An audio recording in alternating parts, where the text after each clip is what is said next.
Hello दोस्तों, आज हम लोग हिंदी के दिगंत भाग 2 के चैप्टर नंबर 7 ओ सदा नीरा, जो कि जगदीश चंद्र माथुर के द्वारा लिखा गया है। ओ सदा नीरा जो है यह निबंध है और इसको यात्रा वृत्तांत भी कहते हैं।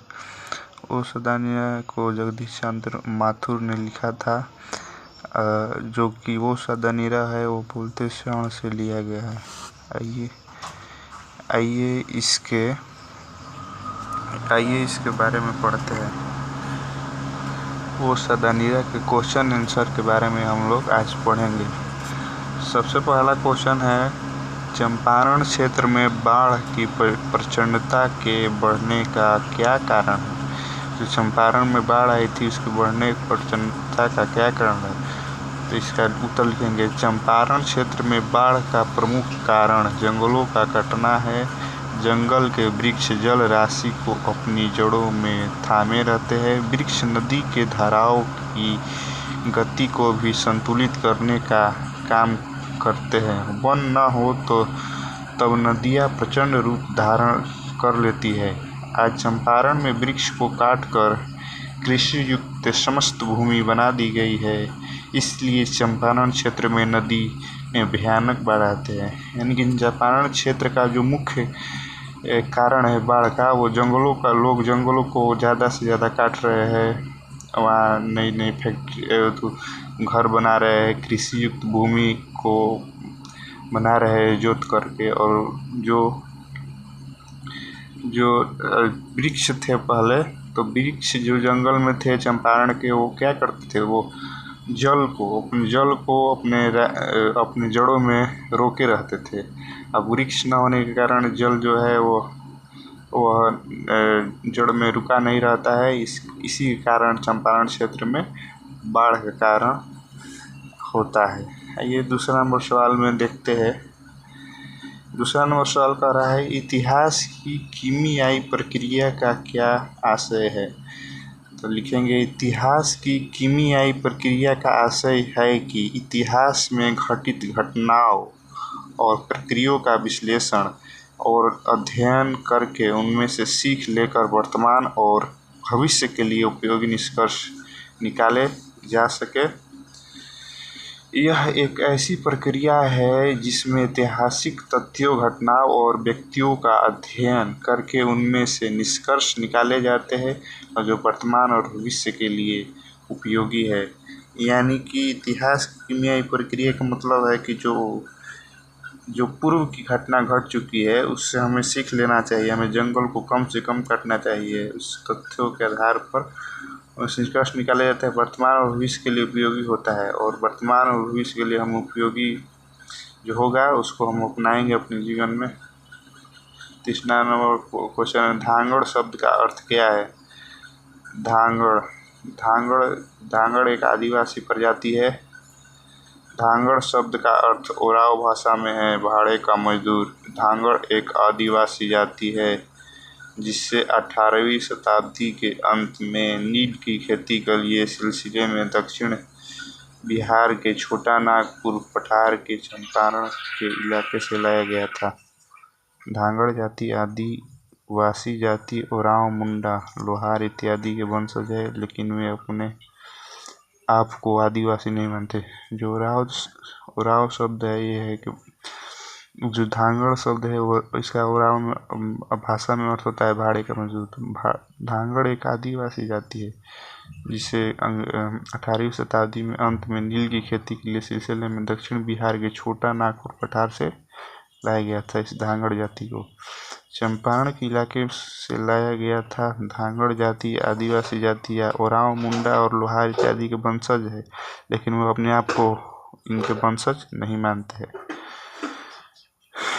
चौथा नंबर प्रश्न है, थारुओं की कला का परिचय पाठ के आधार पर दे। थारुओं की कला उनके दैनिक जीवन का अंग है। जिस पात्र में धान रखा जाता है वह सिक्का बनाया जाता है। उसमें कई तरह के रंगों तथा डिजाइनों का प्रयोग होता है। सिक्के की रंग बिरंगी टोकरिया के किनारे सीप की झालर लगाई जाती है। झोपड़ियाँ में प्रकाश के लिए दीपक लगाए जाते हैं। उनकी आकृति भी कलापूर्ण है। शिकारी और किसान के काम के लिए जो पदार्थ मून से बनाए जाते हैं उनमें भी सौंदर्य का अद्भुत मिश्रण दिखाई पड़ता है। सबसे मनोहर दृश्य में नववधू का था, जिसमें नववधू जब पहली बार अपने पति के लिए खेत में खाना लेकर जाती है तो और अपने मस्तक पर एक सुंदर पीढ़ा रखती है। पीढ़े के ऊपर सीक की कलापूर्ण टोकरी में भोजन रखा होता है। टोकरी को दोनों हाथों से संभाले वधू धीरे धीरे खेत की ओर बढ़ती है तो सीप की बेड़ियां रजत कंकड़ों की भांति झंकृत हो उठती है।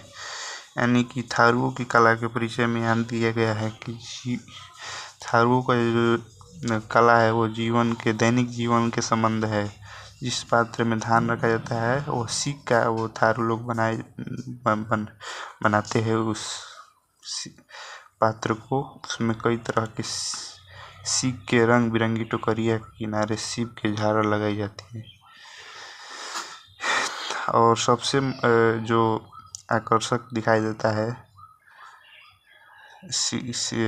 यहाँ से सबसे मनोहर दृश्य नववधू का, जिसमें नववधू जब पहली बार अपने पति के लिए खेत में खाना लेकर जाती है तो अपने मस्तक पर एक सुंदर पीढ़ा रखती थी। पीढ़ा के ऊपर सीक की कलापूर्ण टोकरी में भोजन रखा होता था। टोकरी को दोनों हाथों से संभाले वधू धीरे धीरे खेत की ओर बढ़ती थी और सीप की वेणियां रजत कंकड़ों की भांति झंकृत हो उठती थी। ये थारुओं की कला थी। और हम लोग अगले प्रश्न की ओर बढ़ते हैं। अगला प्रश्न कह रहा है, 5वां नंबर प्रश्न है, अंग्रेज नीलहे किसानों पर क्या अत्याचार करते थे? जो अंग्रेज लोग थे वो नीलहे किसानों पर बहुत अत्याचार करते थे। लिखेंगे, अंग्रेज नीलहे किसानों पर बहुत से अत्याचार करते थे। किसान से जबरदस्ती नील की खेती करवाई जाती थी। उन्हें 20 कट्ठा में 3 कट्ठा जमीन पर नील की खेती करने के लिए बाध्य किया जाता था। यानी कि जो अंग्रेज लोग थे वो किसानों को 20 कट्ठा में से 3 कट्ठा कहे थे नील की खेती करने के लिए, जिसे 3 कट्ठिया प्रणाली कहते हैं। और उनको 3 कट्ठा 20 कट्ठा जमीन में 3 कट्ठा उनको नील की खेती करनी पड़ती थी। तब बाद में इससे मुक्त करने के लिए मोटी रकम ली गई और उनको जब इस नील की खेती नहीं करना है तो अंग्रेज ने कहा कि किसानों को मोटा रकम देना पड़ेगा इसको ख़त्म करने के लिए। इस गोरे ठेकेदारों ने बहुत कम रकम में हजारों एकड़ ज़मीन ले ली और अंग्रेज लोग जो थे बहुत ही कम रकम दे करके और हजारों एकड़ ज़मीन किसानों का ले लिया। इसके अतिरिक्त किसानों को कई तरह के कर तथा नजराने भी देने पड़ते थे। यानी किसानों को कई तरह के नजराने देने पड़ते थे। जब शादी ब्याह होता था तो अंग्रेज को वो नजराने बेचते थे, यानी पैसा रुपया बेचते थे। अंग्रेज लोग जब बीमार होते थे तो तभी रैयत से पैसा वसूला जाता था। यानी कि तब भी किसानों से जब अंग्रेज भी बीमार होते थे तो उसका पैसा जो था वो किसान लोग ही देते थे। यानी बहुत सारे अत्याचार किए अंग्रेजों ने। 6वां नंबर प्रश्न को हम लोग देखते हैं, गंगा पर पुल बनाने में अंग्रेजों ने क्यों दिलचस्पी नहीं ली?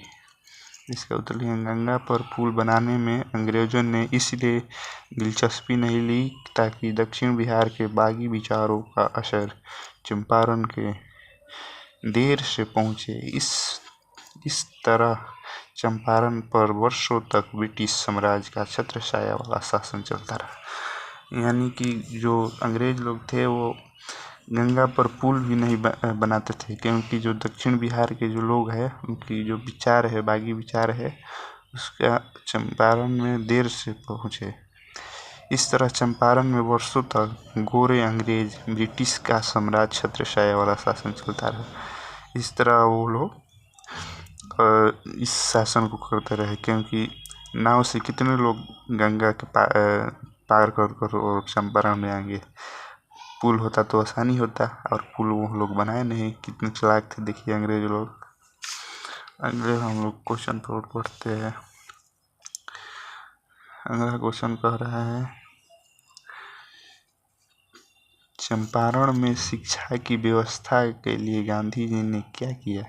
जो चंपारण थी उसकी व्यवस्था के लिए गांधी जी ने 3 आश्रम खोले थे। चंपारण में शिक्षा की व्यवस्था के लिए गांधी जी ने 3 गांवों में आश्रम विद्यालय स्थापित किया। उन्होंने 3 गांवों में जो है विद्यालय स्थापित किया। पहला था बड़हरवा, दूसरा था मधुबन और तीसरा था भितहरवा। और कुछ कार्यकर्ताओं को तीनों गांवों में तैनात किया। बड़हरवा के विद्यालय को श्री बब्बन जी, माने बड़हरवा को जो विद्यालय था उसको श्री बब्बन जी गोखले और उनकी पत्नी अवंतिका, उनकी पत्नी या विदुषी भी कर सकते हैं, अवंतिका बाई गोखले ने चलाया। मधुबन में नरहरिदास पारीख और उनकी पत्नी कस्तूरबा तथा अपने सेक्रेटरी महादेव देसाई को नियुक्त किया। और अंत में जो भितिहारवा आश्रम था, भितिहारवा आश्रम में वयोवृद्ध डॉक्टर देव सोपन जी ने चलाया। बाद में पुंडरीक जी गए। स्वयं कस्तूरबा गांधी भितरवा आश्रम में रही और इन कर्मठ और विद्वान स्वयं सेवकों की देखभाल की। यानी कि जो चंपारण में 3 गांवों में आश्रम खोला, उसको बड़हरवा, मधुबन और भितहरवा में उन्होंने गांवों में शिक्षा व्यवस्था के लिए आश्रम खोला और कुछ कार्यकर्ताओं को उन्होंने उस काम में लगा दिया। बड़हरवा के विद्यालय में श्री बब्बन जी, बस से बब्बन जी और बस से बड़हरवा याद करने का ट्रिक है, और उनकी पत्नी और विदुषी अवंतिका बाई गोखले ने चलाया। मधुबन में नरहरिदास पारीख और उनकी पत्नी कस्तूरबा तथा अपने सेक्रेटरी महादेव देसाई को नियुक्त किया। भितहरवा में वयोवृद्ध डॉक्टर देव और सोपन जी ने चलाया। और बाद में पुंडरीक जी, स्वयं कस्तूरबा गांधी जो गांधी जी की पत्नी थी, उन्होंने भी भितहरवा आश्रम में रही और इन कर्मठ और विद्वान स्वयंसेवकों की देखभाल की। जो कस्तूरबा गांधी जी थी वो कौन थी, वो महात्मा गांधी की पत्नी थी। वो खुद ही वो भितहरवा आश्रम में गई और वहाँ पर कर्मठ और विद्वान स्वयंसेवकों की वहाँ आवश्यकता की। 8वां नंबर प्रश्न है, गांधी जी के शिक्षा संबंधी आदर्श क्या थे। गांधी जो शिक्षा संबंधी आदर्श थे वो क्या थे। तो गांधी जी शिक्षा का मतलब सुसंस्कृत बनाने और चरित्र निर्माण के समझते थे। यानी गांधी जी शिक्षा का मतलब सुसंस्कृत बनाने और चरित्र निर्माण समझते थे। अपने उद्देश्य की प्राप्ति के लिए आचार पद्धति के समर्थक थे, अर्थात बच्चों सुसंस्कृत और निष्लूस चरित्र वाले व्यक्तियों के संदिग्ध से प्राप्त करे अक्षर ज्ञान को वे इस उद्देश्य की प्राप्ति में विधेय मात्र मानते थे। वर्तमान शिक्षा पद्धति को वो खौफनाक और हे मानते थे। यानी गांधी जी जो थे वो सुसंस्कृत बनाने के चरित्र निर्माण के लिए समझते थे। और वो कैसी शिक्षा को मानते थे, वो आचार पद्धति के समर्थक थे। जो गांधी जी थे वो आचार पद्धति के थे, वो समर्थक थे। वो बच्चों को सुसंस्कृत और निःशुल्क चरित्र वाले व्यक्तियों के संदिग्ध में प्राप्त करे अक्षर ज्ञान को बहुत हेय और खौफनाक मानते थे गांधी जी। आइए 9वां नंबर प्रश्न को हम लोग देखते हैं। 9वां नंबर प्रश्न का रहा है, पुंडलीक जी कौन थे। जो पुंडलीक जी थे वो पुंडलीक जी भितहरवा आश्रम के विद्यालय के शिक्षक थे। गांधी जी ने इन्हें बेलगांव से सन 1917 से बुलाया था शिक्षा देने और ग्रामीण के भयावरोहण के लिए। पुंडलिक जी गांधी जी के आदर्शों को सच्चे दिल से मानने वाले बड़े ही निर्भय पुरुष थे। उन्होंने एमन साहब के घोड़े का लगाम न पकड़कर ये साबित कर दिया कि हम अंग्रेजों से डरने वाले नहीं हैं। जो पुंडलिक जी थे वो बहुत ही निर्भीक पुरुष थे। पुंडलिक जी कौन थे? पुंडलिक जी भितरवा आश्रम के भितरवा आश्रम के विद्यालय के शिक्षक थे। गांधी जी ने उन्हें सन 1917 ईस्वी में बेलगांव से बुलाया था शिक्षा देने और ग्रामीण को उद्धार के लिए। पुंडलिक जी गांधी जी के जो विचार थे, आदर्शों को सच्चे दिल से मानने वाले व्यक्ति थे, यानी निर्भय पुरुष थे। वो अंग्रेजों से डरते नहीं थे। एक बार एमन साहब ने घोड़े का लगाम पकड़ने के लिए पुंडलिक जी को कहा और पुंडलिक जी ने घोड़े का लगाम न पकड़कर ये साबित कर दिया कि हम अंग्रेजों से डरने वाले नहीं है, हम अपने बात पर अडिग है, हम अपने गांधी जी के विचारों पर अडिग है। पुंडलिक जी ने कहा, नहीं, उससे आना है तो मेरी कक्षा में आए, मैं लगाम पकड़ने नहीं जाऊंगा। पुंडलिक जी ने गांधी जी से सीखी निर्भीकता गांव वालों को दी। यानी पुंडलिक जी ने कहा है कि तुम अंग्रेज को कहा कि तुमको आना है तो आओ, हम मेरी कक्षा में आओ, लेकिन हम तुम्हारे घोड़ों का लगाम कदापि नहीं पकड़ेंगे। कहा पुंडलिक जी गांधी जी की सीख। पुंडलिक जी को गांधी जी ने एक सीख दी थी कि मैंने निर्भय रहना है, सत्य बोलना है। गांधी जी चूँकि सत्य और अहिंसा के पुजारी थे तो उनकी सीखों पर वो अडिग रहे, क्योंकि गांधी जी को पुंडलिक जी जो थे वो बहुत ही सच्चे दिल से मानने वाले व्यक्ति थे, वो किसी से डरते नहीं थे। आइए अगला नंबर प्रश्न को देखते हैं। अगला नंबर प्रश्न कह रहा है, गांधी जी के चंपारण के आंदोलन की किन दो सीखों का उल्लेख लेखक ने किया है? इन दो सीखों का आज आप कितना उपयोगी मानते हैं? यानी गांधी जी ने चंपारण में आंदोलन किया तो उन्होंने दो सीखों का उल्लेख किया, आप उनको कितना आज आप कितना मानते हैं? तो लिखेंगे, सबसे पहले लिखेंगे कि गांधी जी के दो सीख है, पहली निर्भीकता और दूसरा सत्य। यानी वो पहले और किसी से डरते नहीं थे और डरने को मना किया था, और दूसरा जो था वो सत्य था, यानी आचरण। निर्भीकता जीवन का बहुत महत्वपूर्ण आचरण है जिसके ना होने से पशुता और मनुष्यता में फर्क कठिन हो जाता है। यानी डर नहीं रहेगा, अगर किसी से डरेंगे तो हम मनुष्य और पशुता में बहुत ही अंतर हो जाएगा। और सत्य के लिए निर्भीकता जरूरी है, यानी कि सत्य के लिए हमें निडर होना जरूरी है, निर्भीक होना जरूरी है। निर्भीक होने का अर्थ है अपनी सच्ची बात पर अडिग रहना। यानी कि निर्भीक कौन होता है? जो सच्ची अपनी बातों पर अडिग रहता है। गांधी जी बिना कोई बात परखे सत्यता की जांच के लिए नहीं कहा करते थे, यह उल्लेख जीवन का सबल था। यानी गांधी जी बिना जांच के कोई भी बात सत्य नहीं कहते थे, गाँववासियों को नहीं देते। यही हमारे जीवन का भी उद्देश्य होना चाहिए, क्योंकि इसके न होने से हम मानव कहलाने के गौरव खो देते हैं और हमारा अस्तित्व जो है वो विश्वास पर खड़ा है वो समाप्त हो जाएगा। यानी कि गांधी जी का है कि हमें यानी गांधी जी का कहना था कि जब हम मानव कहलाने का गौरव खो देते हैं और सत्य और हम लोग निर्भीक नहीं रहेंगे और हमारा अस्तित्व जो विश्वास पर खड़ा है वह समाप्त हो जाएगा। आइए 11 नंबर क्वेश्चन देखते हैं। 11 नंबर क्वेश्चन कह रहा है, यह पाठ आपको समझ कैसे प्रश्न खड़े करता है? तो जो ये चंपारण ओ सदन जो पाठ है इसके बारे में लिखेंगे। हमारे जीवन का प्रत्येक क्षण एक प्रश्न, एक समस्या लेकर उपस्थित होता है। उसमें अपने जीवन के घटनाक्रमों से अनेक बातों को सीखने तथा समझने का अवसर मिलता है। ऐसे अनेक प्रश्न उपस्थित हुए हैं। पहली समस्या यह है कि हमारे रवैयों से वनों का निरंतर विनाश किया जा रहा है। उसने हमारे पर्यावरण को तो प्रभावित किया ही है।